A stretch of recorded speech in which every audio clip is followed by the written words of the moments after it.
नमस्कार। आदर्श शिक्षण संस्थान के YouTube चैनल पर सभी भाई बहनों का स्वागत, अभिनंदन।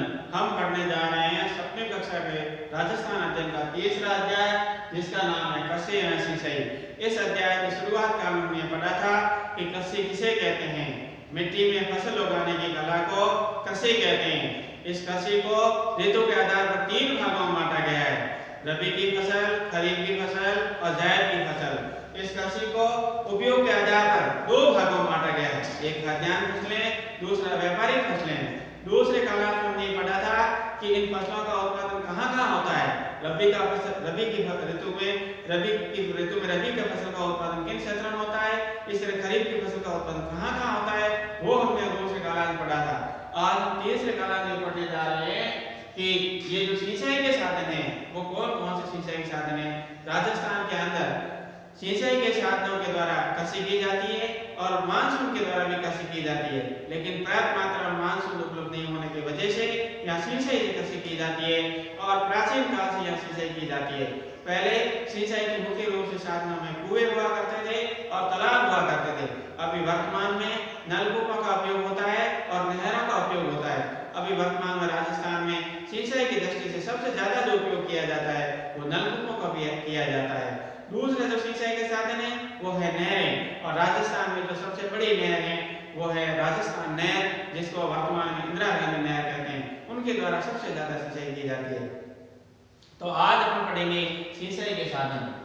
सिंचाई के साधनों में फसल के उत्पादन के लिए पानी की आवश्यकता होती है। कम वर्षा वाले क्षेत्रों में शुष्क कृषि अर्थात कम वर्षा वाले क्षेत्रों में जैसे जैसलमेर बाड़मेर में सूखी कृषि की जाती है, वर्षा ऋतु में की जाती है। जबकि अधिक वर्षा अरावली के पूर्व की और अरावली के दक्षिण में अधिक वर्षा होती है तो वहां पर अधिक वर्षा होती है, वहां पर आर्द्र कृषि की जाती है।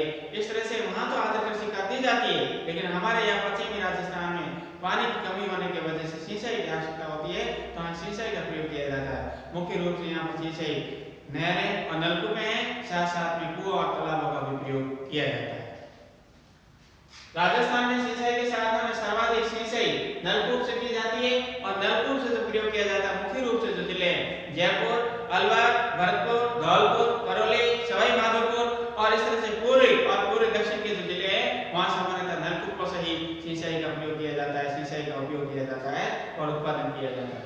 इसी तरह से दूसरा जो राजस्थान में मुख्य जो सिंचाई के साधन है वो है नहरें, और नहरों में भी जो सबसे बड़ी नहर है वो राजस्थान नहर, जिसको वर्तमान में इंदिरा गांधी नहर कहते हैं, जिनके माध्यम से श्रीगंगानगर, हनुमानगढ़, बीकानेर और जैसलमेर के जिला में सिंचाई की जाती है।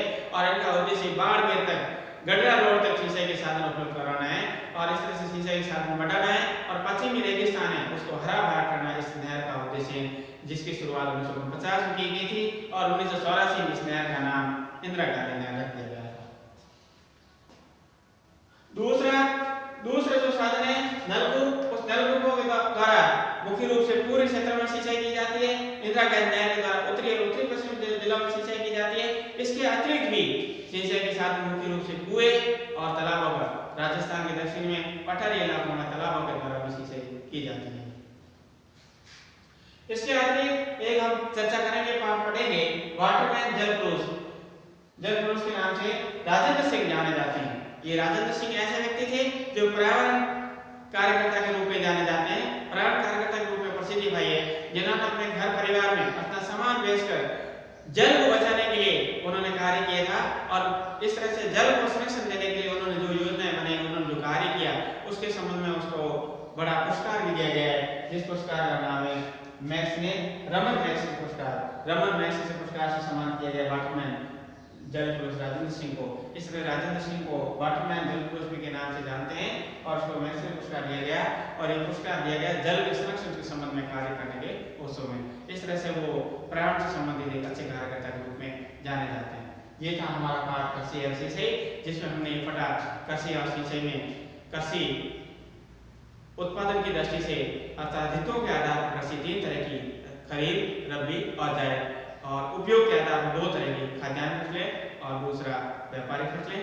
और उसके बाद में पढ़ा ये उत्पादन कहाँ होता है उनके बारे में, और तीसरा पढ़ा उत्पादन जो लिया जाता है वर्तमान में कृषि, उस कृषि के शीशे के साधन क्या है, तो मुख्य रूप से नलकूपें और दूसरा नहर और फिर कुएं और तालाब। इस तरह से और पढ़ा हमने वाटरमैन राजेंद्र सिंह के बारे में, जिसको पुरस्कार मिला है रमन मैग्सेसे पुरस्कार, जो प्राणों के कार्य करने में प्रसिद्ध है। ये था तीसरे पाठ का अंतिम काला।